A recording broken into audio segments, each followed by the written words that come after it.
آج ہم حضرت جعفر بن ابی طالب رضی اللہ تعالیٰ عنہ کے بارے میں سننے کی سعادت حاصل کرتے ہیں۔ حضرت جعفر بن ابی طالب رضی اللہ تعالیٰ عنہ کا تعلق مکہ شہر میں قبیلہ قریش کے مشہور و معزز ترین خاندان بنو ہاشم سے تھا۔ ان کی شکل و صورت میں رسول اللہ صلی اللہ علیہ وسلم کے ساتھ بہت زیادہ مشابہت پائی جاتی تھی۔ یہی وجہ تھی کہ رسول اللہ صلی اللہ علیہ وسلم انہیں مخاطب کر کے فرمایا کرتے تھے، یعنی آپ شکل و صورت میں بھی نیز اخلاق و عادات میں بھی میرے مشابہ ہیں۔ حضرت جعفر رضی اللہ تعالیٰ عنہ رسول اللہ صلی اللہ علیہ وسلم کے مشفق و مہربان چچا خاندان بنو ہاشم کے سردار اور مطولہ کعبہ یعنی جناب ابو طالب کے بیٹے تھے۔ آپ صلی اللہ علیہ وسلم کی عمر مبارک 8 برس تھی جب آپ صلی اللہ علیہ وسلم کے دادا محترم عبد المطلب کا انتقال ہو گیا تھا۔ تب دادا کی وصیت کے مطابق آپ صلی اللہ علیہ وسلم ابو طالب کی کفالت میں آ گئے تھے۔ ابو طالب کے 4 بیٹے تھے، طالب، عقیل، جعفر اور علی۔ حضرت جعفر حضرت علی سے 10 سال بڑے تھے۔ ظہور اسلام کے وقت حضرت علی 10 سال کے تھے، جبکہ حضرت جعفر کی عمر اس وقت 20 سال تھی۔ حضرت جعفر رضی اللہ تعالیٰ عنہ جب بڑے ہوئے تو ان کی شادی مشہور صحابیہ حضرت اسماء بنت امیس رضی اللہ تعالیٰ عنہ سے ہوئی۔ رسول اللہ صلی اللہ علیہ وسلم کے اعلان نبوت کے فوری بعد یہ دونوں میاں بیوی مسلمان ہو گئے تھے، لہٰذا یہ دونوں السابقین الاولین یعنی بھلائی میں سبھی لوگوں پر سبقت لے جانے والے ان عظیم ترین افراد میں سے تھے جنہوں نے بالکل ابتدائی دور میں دین اسلام قبول کیا تھا کہ جب مسلمانوں کے لیے بہت ہی مظلومیت اور بے بسی و بے چارگی کا زمانہ چل رہا تھا۔ یہی وجہ ہے کہ ان حضرات کا بڑا مقام و مرتبہ ہے، ان کے لیے عظیم خوشخبریاں ہیں۔ قبول اسلام کے بعد تکالیف، مصائب و آلام اور آزمائشوں کا دور شروع ہوا۔ دین اسلام کے اسی ابتدائی دور میں جب مشرکین مکہ کی طرف سے ایذا رسانیوں کا سلسلہ عروج پر تھا، تب نبوت کے 5ویں سال رسول اللہ صلی اللہ علیہ وسلم کے مشورے پر بہت سے مسلمان مکہ سے ملک حبشہ کی جانب ہجرت کر گئے تھے۔ انہی مہاجرین حبشہ میں یہ دونوں میاں بیوی بھی شامل تھے۔ مشرکین مکہ کو جب ان مظلوم و مجبور مسلمانوں کی مکہ سے خفیہ روانگی اور پھر حبشہ پہنچنے کی خبر ملی تو انہیں یہ بات بہت ناگوار گزری اور انہوں نے طیش میں آ کر اپنا ایک وفد حبشہ کی جانب روانہ کیا تاکہ یہ وفد حبشہ پہنچ کر وہاں کے بادشاہ نجاشی سے ملاقات کرے اور اسے ان مسلمانوں کے خلاف ورغلانے کے بعد اس بات پر آمادہ کرے کہ وہ ان مسلمانوں کو دوبارہ ان کے حوالے کر دیں۔ آخر اس منصوبے کے تحت مشرکین مکہ کا ایک وفد ملک حبشہ جا پہنچا اور بادشاہ سے ملاقات سے قبل اس کے درباریوں اور مشیروں سے متعدد ملاقاتیں کی، ان کے ساتھ تعارف اور دوستی کے رشتے استوار کیے اور پھر بطور رشوت قیمتی تحائف اور نذرانے بھی پیش کیے۔ یوں شاہی دربار میں پیش ہونے اور وہاں اپنی آمد کا مقصد بیان کرنے سے قبل ہی ان مکاروں اور شاطروں نے بادشاہ کے ان وزیروں اور مشیروں کو اپنی مٹھی میں کر لیا۔ آخر ایک روز شاہی دربار میں پیش ہوئے، وہاں بھی بھاری نذرانے اور قیمتی تحائف پیش کرنے کے بعد اپنا مدعا بیان کرتے ہوئے یوں گویا ہوئے، اے بادشاہ، ہمارے شہر کے چند سر پھرے اور فتنہ پردار قسم کے لوگ اپنے آبائی دین سے برگشتہ ہو کر آپ کے ملک میں آ بسے ہیں۔ اے بادشاہ، اگر انہوں نے اپنے آباء و اجداد کا دین چھوڑ کر آپ کا دین ہی اپنا لیا ہوتا تب بھی غنیمت تھا، مگر انہوں نے تو ایک ایسا عجیب و غریب نیا دین ایجاد کر لیا ہے جسے سمجھنے سے ہم اور آپ دونوں ہی قاصر ہیں۔ اے بادشاہ، جس طرح انہوں نے ہمارے شہر مکہ میں فتنہ پھیلایا ہے، یقیناً اسی طرح اب یہ آپ کے ملک میں بھی فتنہ اور خرابی ہی پھیلائیں گے، لہٰذا ہمارے بزرگوں اور دانش مندوں نے ہمیں آپ کی خدمت میں بھیجا ہے تاکہ آپ انہیں ہمارے حوالے کر دیں اور ہم انہیں اپنے ہمراہ واپس مکہ لے جا سکیں۔ بادشاہ نے ان کی یہ بات سننے کے بعد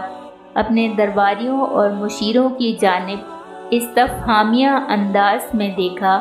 گویا وہ ان کی رائے جاننا چاہتا ہو، اور تب رشوت بول اٹھی۔ سبھی درباریوں نے پرزور انداز میں مشرکین مکہ کی تائید اور ان کے مطالبے کی حمایت کی، اور اپنے بادشاہ کو مسلمانوں کی طرف سے مزید بد دل کرنے کے لیے تاکیدی انداز میں کہا کہ جو اپنے آباء و اجداد کے دین کے ساتھ غداری کر سکتے ہیں، ان سے خیر کی کیا توقع کی جا سکتی ہے۔ مشرکین مکہ اور پھر ان کے بعد اپنے ان درباریوں کی گفتگو سننے کے بعد بادشاہ نے کہا، انصاف کا تقاضا یہ ہے کہ پہلے ان مسلمانوں کی بات بھی سن لی جائے اور اس کے بعد ان کے بارے میں کوئی فیصلہ صادر کیا جائے۔ چنانچہ مسلمانوں کو وہاں دربار میں طلب کیا گیا۔ بادشاہ نے ان سے دریافت کیا، یہ کون سا دین ہے کہ جس کی خاطر تم نے اپنے آباء و اجداد کے دین کو چھوڑ دیا ہے، اور پھر یہ کہ ہمارا دین بھی نہیں اپنایا؟ بادشاہ کی طرف سے اس سوال کے جواب میں ان حضرات صحابہ کرام میں سے حضرت جعفر بن ابی طالب کھڑے ہوئے اور یوں سلسلہ گفتگو کا آغاز کیا۔ اے بادشاہ، ہم جاہل تھے، ہم بتوں کی پوجا کیا کرتے تھے، بدکاری کیا کرتے تھے، ہم مردار کھاتے تھے، پڑوسیوں کے ساتھ برا سلوک کیا کرتے تھے، ہم میں سے جو طاقتور تھا وہ کمزور کو کھا جاتا تھا، ہم اسی کیفیت میں زندگی بسر کر رہے تھے کہ اس دوران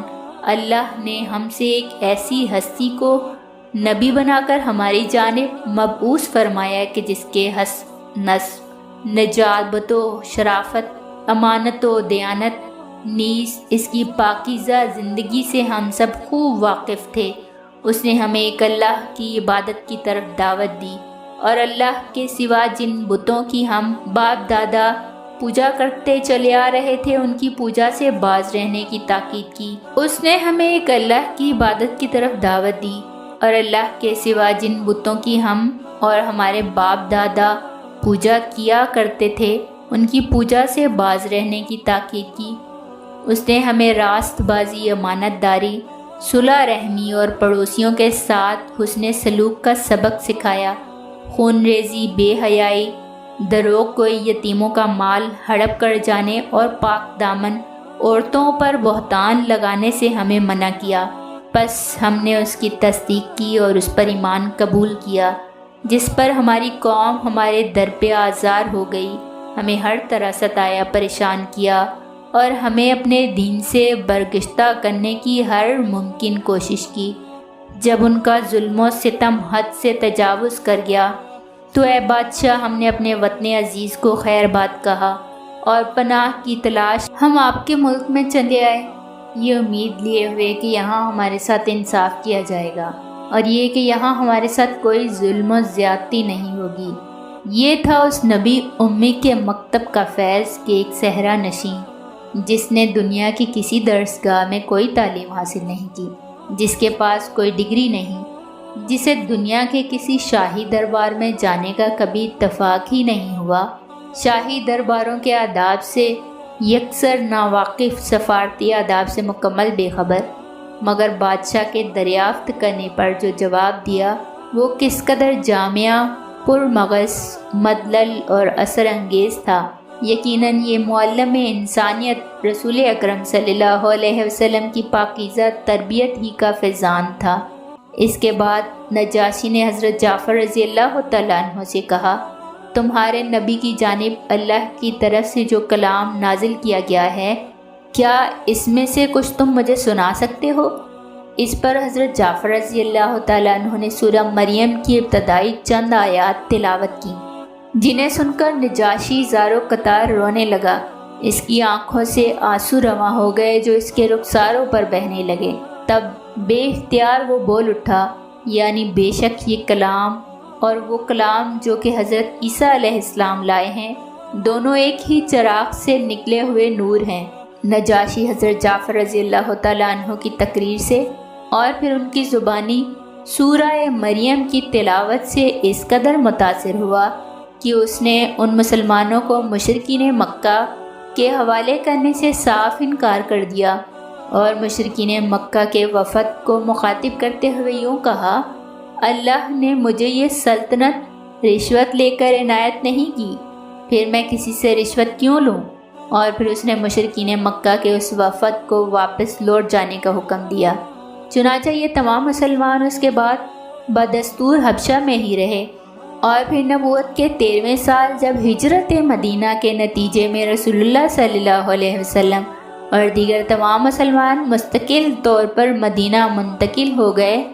تب یہ مہاجرین حبشہ بھی رفتہ رفتہ وہاں سے مدینہ پہنچ گئے۔ البتہ حبشہ میں قیام کے دوران ایک بار کسی نے یہ غلط خبر اڑا دی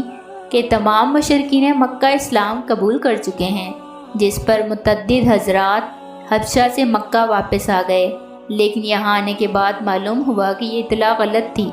چنانچہ یہاں پہنچنے کے بعد انہیں اثر 9 مشرکین مکہ کی طرف سے اذیتوں اور مصیبتوں کا سامنا کرنا پڑا، اور پھر جب ہجرت مدینہ کا حکم نازل ہوا تب ان حضرات نے دوبارہ ہجرت کی، یعنی پہلے مکہ سے حبشہ کی جانب اور پھر مکہ سے مدینہ کی جانب، جبکہ دیگر بہت سے مسلمان بدستور وہاں حبشہ میں ہی مقیم رہے، جن میں حضرت جعفر رضی اللہ تعالیٰ عنہ بھی شامل تھے۔ جب انہیں ہجرت مدینہ کے بارے میں اطلاع ملی تب یہ حضرات آہستہ آہستہ وہاں سے مدینہ کی جانب منتقل ہو گئے۔ حضرت جعفر اپنے اہل و عیال سمیت کچھ عرصہ مزید وہیں حبشہ میں ہی رہے۔ آخر 7 ہجری میں یہ وہاں سے مستقل نقل مکانی کرنے کے بعد مدینہ کی جانب عازم سفر ہوئے اور طویل مسافت طے کرتے ہوئے مدینہ آ پہنچے۔ اتفاق سے یہ انہی دنوں کی بات ہے کہ جب فتح خیبر کے اہم ترین اور تاریخی واقعے کے فوری بعد رسول اللہ صلی اللہ علیہ وسلم کی اپنے جان نثار ساتھیوں کے ہمراہ خیبر سے مدینہ واپسی ہوئی تھی۔ نہایت صبر آزما اور اعصاب شکن قسم کی جنگ کے بعد وہاں خیبر میں مسلمانوں کو بڑی فتح نصیب ہوئی تھی۔ اس یادگار فتح کی وجہ سے رسول اللہ صلی اللہ علیہ وسلم اور آپ صلی اللہ علیہ وسلم کے جان نثار ساتھی انتہائی مسرور و شاداں تھے۔ انہی دنوں رسول اللہ صلی اللہ علیہ وسلم کی یہ چچا زاد بھائی حضرت جعفر بن ابی طالب رضی اللہ تعالیٰ عنہ اپنے اہل و عیال حبشہ سے سفر کرتے ہوئے مدینہ پہنچے تو آپ صلی اللہ علیہ وسلم کو گویا خوشی سے جھوم جھوم اٹھے۔ آپ صلی اللہ علیہ وسلم نے حضرت جعفر رضی اللہ تعالیٰ عنہ کا نہایت گرم جوشی کے ساتھ اور انتہائی والہانہ انداز میں استقبال کیا۔ اس موقع پر آپ صلی اللہ علیہ وسلم بار بار یہ کلمات دہراتے رہے، یعنی مجھے نہیں معلوم کہ جعفر کی آمد کی وجہ سے میں زیادہ خوش ہوں یا فتح خیبر کی وجہ سے۔ آپ صلی اللہ علیہ وسلم اور حضرت جعفر رضی اللہ تعالیٰ عنہ کے دلوں میں باہم ایک دوسرے کے لیے جو محبت و قربت تھی اور جو تعلق خاطر تھا، اسے سمجھنے اور جاننے کے لیے اس موقع پر آپ صلی اللہ علیہ وسلم کی زبان مبارک سے ادا شدہ یہ کلمات بہت کافی ہیں۔ نبوت کا 5واں سال چل رہا تھا جب حضرت جعفر بن ابو طالب رضی اللہ تعالیٰ عنہ دیگر مسلمانوں کے ہمراہ مکہ سے ہجرت کر کے حبشہ کی جانب روانہ ہوئے تھے، اور پھر نبوت کے 14ویں سال ہجرت مدینہ کا واقعہ پیش آیا تھا، اور اب 7 ہجری میں حضرت جعفر رضی اللہ تعالیٰ عنہ کی حبشہ سے مدینہ آمد ہوئی تھی، یعنی رسول اللہ صلی اللہ علیہ وسلم نیز مدینہ میں موجود دیگر مسلمانوں کے ساتھ حضرت جعفر رضی اللہ تعالیٰ عنہ کی تقریباً 15 یا 16 سال کی مسلسل اور طویل جدائی کے بعد اب یہ ملاقات ہوئی تھی۔ یہی وجہ تھی کہ جس طرح حضرت جعفر رضی اللہ تعالیٰ عنہ اور ان کے اہل و عیال اس ملاقات پر انتہائی شاداں و فرحان تھے، بینا اسی طرح خود رسول اللہ صلی اللہ علیہ وسلم نیز دیگر تمام مسلمان بھی اس موقع پر بہت زیادہ مسرور تھے۔ بالخصوص مدینہ میں مسلمانوں میں سے جو فقراء مساکین تھے وہ حضرت جعفر رضی اللہ تعالیٰ عنہ کی آمد کی وجہ سے بہت زیادہ خوش تھے، کیونکہ ان کی مدینہ آمد کے فوری بعد ہی سبھی نے ان کے اس مزاج کو جان لیا کہ یہ تو بہت ہی سخی، فیاض، مہمان نواز اور مہربان قسم کے انسان ہیں، جو محتاجوں اور ضرورت مندوں کی مدد و اعانت کے معاملے میں خوب دریا دلی سے کام لیا کرتے ہیں۔ چنانچہ ان کی اسی بے مثال خوبی کی وجہ سے ان دنوں مدینہ میں وہ ابو المساکین یعنی غریب پرور کے لقب سے معروف ہو گئے۔ حضرت ابو ہریرہ رضی اللہ تعالیٰ عنہ فرمایا کرتے تھے، یعنی ہم مساکین کے لیے تو جعفر بن ابی طالب بہت ہی اچھے انسان ثابت ہوئے تھے۔ وہ ہمیں اپنے گھر لے جایا کرتے، جو کچھ کھانا میسر ہوتا وہ ہمیں کھلایا کرتے، یہاں تک کہ جب کھانا ختم ہو جاتا تو وہ چمڑے کی خالی تھیلی لا کر ہمارے حوالے کر دیا کرتے جس میں گھی رکھا جاتا تھا۔ ہم اس تھیلی کو پھاڑ دیا کرتے اور تب اس کی دیواروں میں لگا ہوا گھی بھی ہم چاٹ لیا کرتے تھے۔ یہ تھے وہ جذبات و احساسات اور یہ تھا وہ خوشی کا سماں جو حضرت جعفر بن ابی طالب رضی اللہ تعالیٰ عنہ کی مدینہ آمد کی وجہ سے وہاں 400 دکھائی دیا کرتا تھا۔ لیکن یہ خوشی دیر پا نہ رہ سکی۔ خوشی کا سلسلہ بہت ہی مختصر ثابت ہوا۔ حضرت جعفر رضی اللہ تعالیٰ عنہ کی حبشہ سے مدینہ آمد 7 ہجری میں ہوئی تھی۔ اس کے فوری بعد محض اگلے ہی سال 8 ہجری کے اوائل میں غزوہ موتا کا عجیب و غریب واقعہ پیش آ گیا۔ اس واقعے کا پس منظر کچھ اس طرح تھا کہ 5 ہجری میں مسلمانوں اور مشرکین مکہ کے مابین صلح حدیبیہ کے نام سے جو مشہور تاریخی معاہدہ طے پایا تھا، اس کے نتیجے میں رسول اللہ صلی اللہ علیہ وسلم اور تمام مسلمانوں کو مشرکین مکہ کی جانب سے جب قدر بے فکری نصیب ہوئی تھی، تب اس موقع سے فائدہ اٹھاتے ہوئے آپ صلی اللہ علیہ وسلم نے دعوت اسلام کے اس مبارک سلسلے کو مزید وسعت دینے کا فیصلہ فرمایا تھا۔ اسی سلسلے میں ان دنوں مختلف فرما رواؤں، حکمرانوں، عمرہ، سلاطین اور والیان ریاست کو خطوط ارسال کیے گئے تھے جن میں انہیں دین برحق قبول کرنے کی دعوت دی گئی تھی۔ تب راستے میں ملک شام کی حدود میں بلقا نامی ریاست کے فرما روا شرجیل الغسانی نے انہیں روکا، تشدد کا نشانہ بنایا اور پھر انتہائی سنگ دلی و صفاقی کا مظاہرہ کرتے ہوئے ان کے ہاتھ پاؤں رسیوں سے جکڑنے کے بعد انہیں قتل کر ڈالا۔ رسول اللہ صلی اللہ علیہ وسلم کو جب اس افسوسناک واقعے کی اطلاع ملی تو آپ صلی اللہ علیہ وسلم انتہائی رنجیدہ اور افسردہ ہو گئے، کیونکہ کسی نہتے اور بے قصور انسان کو، بالخصوص غیر ملکی قاصد اور سفارتی نمائندے کو یوں ناحق قتل کر ڈالنا یقیناً بہت ہی بڑا جرم تھا۔ مزید یہ کہ یہ سفارتی آداب کی سنگین خلاف ورزی بھی تھی۔ رسول اللہ صلی اللہ علیہ وسلم نے یہ انتہائی افسوسناک بلکہ المناک واقعہ پیش آنے پر یہ فیصلہ فرمایا کہ اب رومیوں کے خلاف نادیبی کارروائی ضروری ہو چکی ہے۔ چنانچہ 3000 افراد پر مشتمل ایک لشکر سلطنت روم کی جانب روانہ کیا گیا۔ آپ صلی اللہ علیہ وسلم نے اس لشکر کا سپہ سالار اپنے جلیل القدر صحابی زمانہ قبل از بائست میں اپنے منہ بولے بیٹے اور اپنے آزاد کردہ غلام حضرت زید بن حارثہ رضی اللہ تعالیٰ عنہ کو مقرر فرمایا اور یہ وصیت فرمائی کہ زید کے بعد سپہ سالاری کے فرائض جعفر بن ابی طالب انجام دیں گے اور ان کے بعد عبداللہ بن رواحہ انجام دیں گے، اور ان کے بعد تم باہم مشاورت کے بعد کسی کو اپنا سپہ سالار منتخب کر لینا۔ اور پھر یہ لشکر حضرت زید بن حارثہ رضی اللہ تعالیٰ عنہ کی زیر قیادت مدینہ منورہ سے سوئے منزل رواں دواں ہو گیا۔ طویل مسافت طے کرنے کے بعد جب یہ مبارک لشکر جزیرۃ العرب اور سلطنت روم کے مابین سرحدی علاقے میں پہنچا تو وہاں موتا نامی مقام پر جو صورتحال نظر آئی وہ نہایت خلاف توقع اور انتہائی پریشان کن تھی،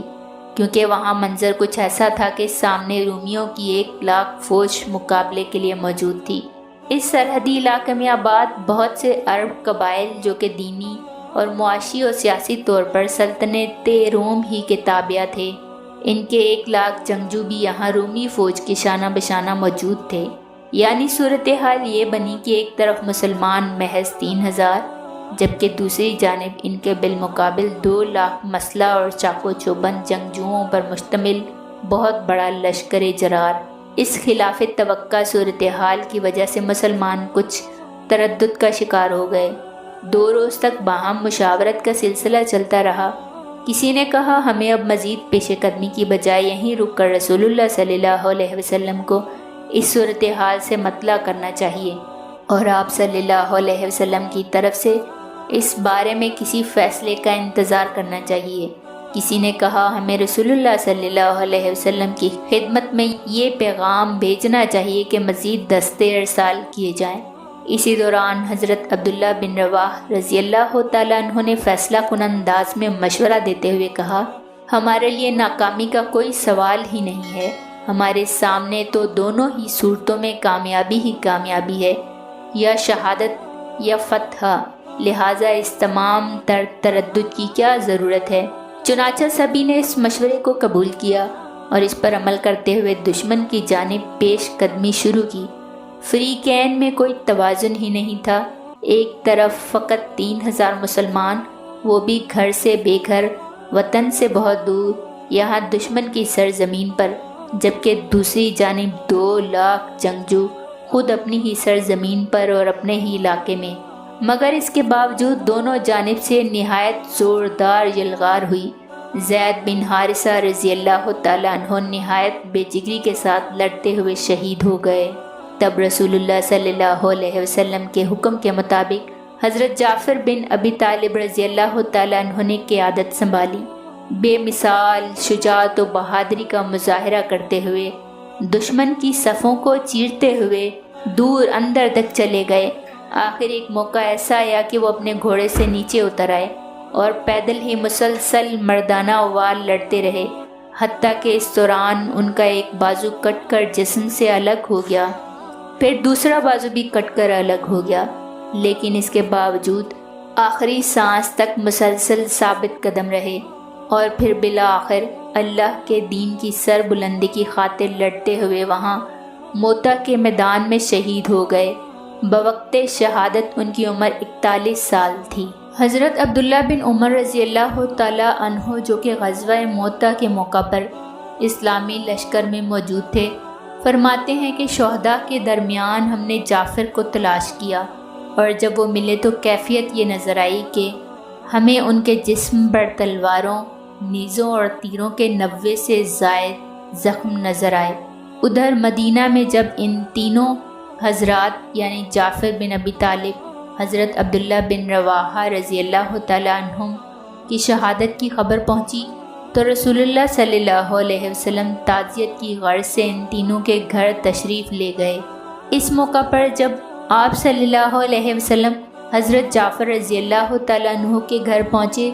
تو جو صورتحال پیش آئی اس کے بارے میں حضرت جعفر رضی اللہ تعالیٰ عنہ کی اہلیہ محترمہ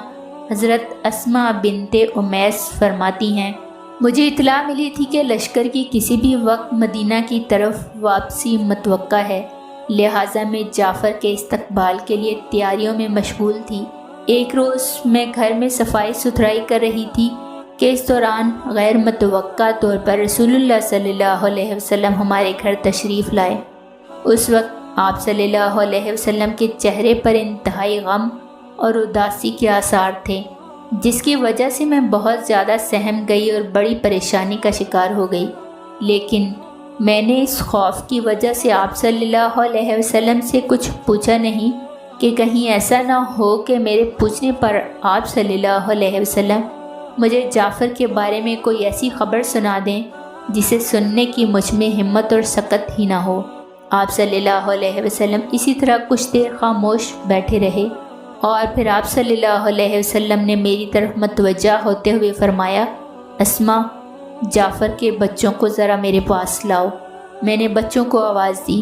تب سبھی بچے نہایت ہنسی خوشی دوڑتے ہوئے چلے آئے، خوب ہنستے مسکراتے ہوئے اور معصوم پرندوں کی طرح چہچہاتے ہوئے آپ صلی اللہ علیہ وسلم سے لپٹنے لگے۔ ہر کوئی آپ صلی اللہ علیہ وسلم کی گود میں بیٹھنے کے لیے مچلنے لگا۔ رسول اللہ صلی اللہ علیہ وسلم نے ان بچوں کو پیار کیا، شفقت سے ان کے سر پر ہاتھ پھیرا اور پھر آپ صلی اللہ علیہ وسلم کی آنکھوں سے زار و قطار آنسو بہنے لگے۔ آپ صلی اللہ علیہ وسلم جو اب تک صبر کا پہاڑ بنے ہوئے تھے، اب آپ صلی اللہ علیہ وسلم کے صبر کا پیمانہ لبریز ہونے لگا۔ درد اور غم کا وہ طوفان جو آپ کے دل میں برپا تھا اب وہ آنکھوں کے راستے چھلکنے لگا۔ تب میں بہت زیادہ خوفزدہ ہو گئی، مجھ پر شدید لرزہ طاری ہو گیا۔ آخر میں نے ڈرتے ڈرتے عرض کیا، اے اللہ کے رسول، آپ پر میرے ماں باپ قربان، آپ کیوں رو رہے ہیں؟ کیا آپ کو جعفر اور ان کے دونوں ساتھیوں کے بارے میں کوئی خبر موصول ہوئی ہے؟ آپ نے جواب میں فرمایا، ہاں، وہ شہید ہو چکے ہیں۔ بس اتنا کہنے کے بعد آپ صلی اللہ علیہ وسلم اپنی جگہ سے اٹھے اور اپنی آنکھوں سے آنسو صاف کرتے ہوئے چپ چاپ بوجھل قدموں کے ساتھ واپس روانہ ہو گئے۔ یہ ہے اس عظیم انسان کی پاکیزہ داستان، وہ عظیم انسان جس کے تصور سے ہی دل اس کے لیے عقیدے اور محبت کے جذبات سے لبریز ہونے لگتا ہے، وہ عظیم انسان جس کا نام سرفروشوں کی داستان میں ہمیشہ نمایاں رہے گا، اور وہ نام ہے جعفر بن ابی طالب رضی اللہ تعالیٰ عنہ۔